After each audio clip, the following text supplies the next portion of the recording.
திருப்பதியில வெங்கடாத்ரி சுவாமிகள் அப்படின்னு சொல்லிட்டு ஒரு விஷ்ணு பக்தர் இருக்கிறாங்க. ஒரு நாள் நாராயணனே அவங்களுடைய கனவில் வந்து, எனக்காக ஒரு அழகான கிரீடம் நீ செஞ்சு தர வேண்டும் அப்படின்னு சொல்லிட்டு கேட்குறாங்க. அப்புறம் வெங்கடாத்ரி சுவாமிகளும் அந்த கிரீடம் செய்யும் பணியில் ஈடுபடுறாங்க. அவங்க கிட்ட அவ்வளவு செல்வம் இல்லை. ஏன்னா அதற்கு நிறைய தங்கங்களும் ரத்தினங்களும் தேவைப்படும். அதனால அவங்க யாசகம் செய்கிறாங்க. கொஞ்சம் கொஞ்சமாக தான் அவங்களுக்கு அந்த செல்வமே சேருது. ஏன்னா யாசகத்தில் எவ்வளவு வந்துட போகுது. இப்படி கொஞ்ச காலம் யாசகம் செஞ்சு அந்த செல்வத்தை எல்லாம் அவங்க ஒரு வழியாக சேகரிச்சிடுறாங்க. அதுக்கப்புறம் ஒரு பொற்கொள்ளன் கிட்ட அவங்க கிரீடம் செய்யும் பணியை கொடுத்துட்டு பகவானை நினைச்சிட்டு தூங்க போகிறாங்க. அந்த நாள் கனவில் மறுபடியும் பகவான் அவங்களுக்கு காட்சி தராங்க. விஷ்ணு பகவான் சொல்கிறாங்க, மாதா சித் அப்படின்னு சொல்லிட்டு ஒரு விஷ்ணு பக்தர் இருப்பாங்க. அவங்க மிகப்பெரிய செல்வந்தன். அவங்களுடைய வீட்டில் வட மூலையில் ஒரு இரும்பு பெட்டி பல நாட்களாக திறக்காமல் இருக்கும். அந்த இரும்பு பெட்டியில் ஒரு மரகத கல் இருக்கும். அந்த கல்லை தான் என்னுடைய கிரீடத்தில் நீங்கள் வச்சு அந்த கிரீடத்தை அமைக்க வேண்டும் அப்படின்னு சொல்லிட்டு கனவுல சொல்றாங்க. அதுக்கப்புறம் வெங்கடாத்ரி சுவாமிகள் மாதாசித்தை தேடி ஒரு ஓலை அனுப்புறாங்க இந்த விஷயத்தை எல்லாம் சொல்லி.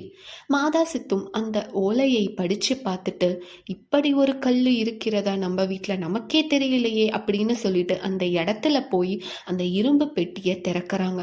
பார்த்தால் அங்க மரகத கல் இருக்குது.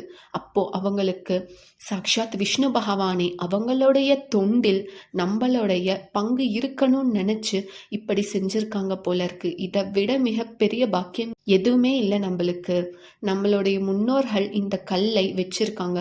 இது நமக்கு இவ்வளவு நாளா தெரியாம போயிருக்கு. ஆனா இது பகவானுடைய சேவையில் போக போகுதுன்னு நினைச்சா ரொம்ப சந்தோஷமாக இருக்கிறதே அப்படின்னு சொல்லிட்டு அந்த மரகத கல்லை அவங்க வெங்கடாத்ரி சுவாமிகள் கிட்ட கொடுக்கறாங்க. சந்தோஷமாக அவங்க இதை ஏற்றுக்கொள்கிறார். அதுக்கப்புறம் பொற்கொள்ளன் கிட்ட கொடுத்து அதை செய்ய சொல்றாங்க.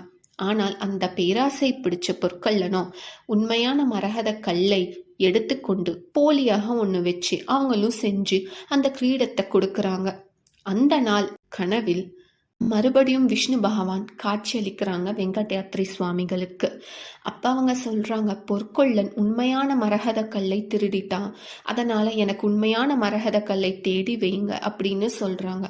அதுக்கப்புறம் அடுத்த நாள் வெங்கடாத்ரி சுவாமிகள் அவங்களுடைய சீடர்கள் எல்லாரும் சேர்ந்து பொற்கொள்ளனை பிடிச்சு உண்மையை கேட்குறாங்க. முதல்ல அவங்க ஒத்துக்கலை. அதுக்கப்புறம் ராஜா கிட்ட அவங்க கூப்பிட்டுட்டு போயிடுவோன்னு சொல்லி மிரட்டுறாங்க. அதுக்கப்புறம் பொற்கொள்ளன் எல்லா விஷயத்தையும் ஒத்துக்கிட்டு உண்மையான மரகத கல்லையும் கொடுக்கறாங்க. அதுக்கப்புறம் அந்த உண்மையான மரகத கல்லை வைத்து ஒரு வழியாக அவங்க அழகான கிரீடத்தை செஞ்சு முடிச்சிடுறாங்க. அதுக்கப்புறம் அந்த கிரீடத்தை எடுத்துட்டு போய் திருப்பதி கோயில்ல சமர்ப்பிக்கிறாங்க. வைகுண்ட ஏகாதசி போன்ற விசேஷ நாட்களில் இப்பொழுதும் அந்த கிரீடத்தை எடுத்து உபயோகப்படுத்தி கொண்டுதான் இருக்கிறாங்க. விஷ்ணு பகவானுக்கே தெரியும் அவங்களுடைய சிறந்த பக்தர்கள் யார் யாரு, அவங்க எல்லாரையும் எப்படி அருள் புரியணும் அப்படிங்கிறத. அவங்களுடைய சேவையில் ஈடுபடும்படி பகவானே அவங்களுக்கு ஒரு வாய்ப்பையும் கொடுக்கறாங்க. எவ்வளவு தடங்கள் வந்தாலும் அதை செஞ்சு முடிக்கணும் அப்படிங்கிற விஷயத்தையும் அவங்களுக்கு புரிய வைக்கிறாங்க. அந்த தடங்கள்ல இருந்து அவங்கள காப்பாத்துறதுக்கு பகவானே வராங்க. இதை விட மிகப்பெரிய பாக்கியம் பக்தர்களுக்கு வேற எதுவுமே இல்லை. நன்றி, வணக்கம்.